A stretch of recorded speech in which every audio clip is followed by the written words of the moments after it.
सेबी ने बचाया retail investors को, किया ब्रोकर्स की सीक्रेट इनकम पर हमला। सेबी यानी securities and exchange board of India ने इन्वेस्टर्स और उनकी संपत्ति की सुरक्षा के लिए कुछ नए नियमों का प्रस्ताव रखा है। इन नियमों के तहत स्टॉक ब्रोकर्स को इन्वेस्टर्स के unutilised funds daily clearing corporations chassis में ट्रांसफर करने पड़ेंगे।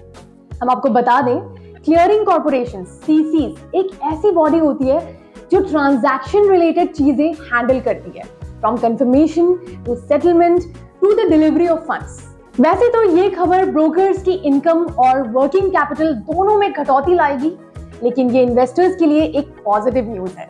आइए देखते हैं कैसे। जब भी कोई इन्वेस्टर मार्केट में निवेश करता है, सबसे पहले वो फंड्स अपने बैंक अकाउंट से अपने ट्रेडिंग या डीमैट अकाउंट पे ट्रांसफर करता है।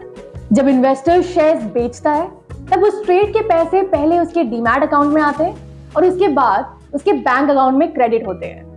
लेकिन डीमैट अकाउंट से बैंक अकाउंट तक का सफर इमीडिएटली नहीं होता है।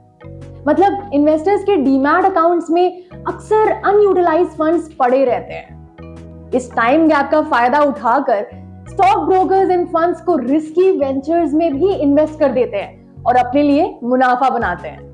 अकॉर्डिंग टू सम रिपोर्ट्स, पिछले क्वार्टर में कुछ ब्रोकर्स ने इस स्ट्रैटेजी को अपनाकर ऑलमोस्ट 30% तक के रिटर्न्स कमाए। इस इनकम को फ्लोट इनकम भी कहा जाता है। लेट्स अंडरस्टैंड कि ये फ्लोट इनकम आखिर किस चिड़िया का नाम है। जब आप कोई इंश्योरेंस पॉलिसी खरीदते हैं, आपको उसका प्रीमियम भरना पड़ता है। जब तक पॉलिसी मैच्योर नहीं होती, आपके प्रीमियम अमाउंट को इंश्योरेंस कंपनीज मार्केट इंस्ट्रूमेंट्स में इन्वेस्ट करती है। लाखों करोड़ों लोगों के इस प्रीमियम अमाउंट को, जिसको इंश्योरेंस कंपनीज मार्केट में लगाती है, फ्लोट कहते हैं। इस ही तरीके से स्टॉक ब्रोकर्स भी इन्वेस्टर्स के अनयूज्ड फंड्स को फ्लोट के जैसे इन्वेस्ट करते हैं, अपनी वर्किंग कैपिटल सप्लीमेंट करने के लिए या फिर डेली एक्सपेंसेस मीट करने के लिए। जाहिर है, अगर ब्रोकर्स के पास ज्यादा वर्किंग कैपिटल होगा तो वो अपने इन्वेस्टर्स को भी बेहतर फैसिलिटीज दे पाएंगे। सेबी के नए नियम ब्रोकर्स के लिए एक सेटबैक है, but this measure was much needed to protect retail investors. ये इसलिए क्योंकि इन फ्लोट फंड्स के ब्रोकर्स द्वारा मिसयूज होने का चांस बहुत हाई होता है। Let's look at an example. 2019 में ब्रोकरेज फर्म कार्वी ने हजारों डॉर्मेंट डीमैट अकाउंट्स की सहायता से बैंक से 2300 करोड़ रुपए का लोन लिया था और उसके बाद लोन पे डिफॉल्ट कर दिया था। नतीजा ये हुआ कि सारे इन्वेस्टर्स का भारी नुकसान हुआ। अभी तक क्वार्टरली अकाउंट सेटलमेंट की पॉलिसी फॉलो करी जा रही है। क्वार्टरली अकाउंट सेटलमेंट माने हर क्वार्टर के फर्स्ट फ्राइडे को इन्वेस्टर्स के अनयूटिलाइज्ड फंड्स को उनके बैंक अकाउंट्स में क्रेडिट किया जाता है। लेकिन अंडर द लेटेस्ट प्रपोजल, अब ब्रोकर्स अपने क्लाइंट्स के फंड्स मनी डे के खत्म होने के बाद होल्ड नहीं कर सकते हैं। ब्रोकरेज और अन्य चार्जेस डिडक्ट करने के बाद ये फंड्स ब्रोकर्स को सीसीज को अपस्ट्रीम करने पड़ेंगे। और तो और, पहले ब्रोकर्स जिन फंड्स को एफडीज में एलोकेट करते थे, अब वो ये भी नहीं कर पाएंगे।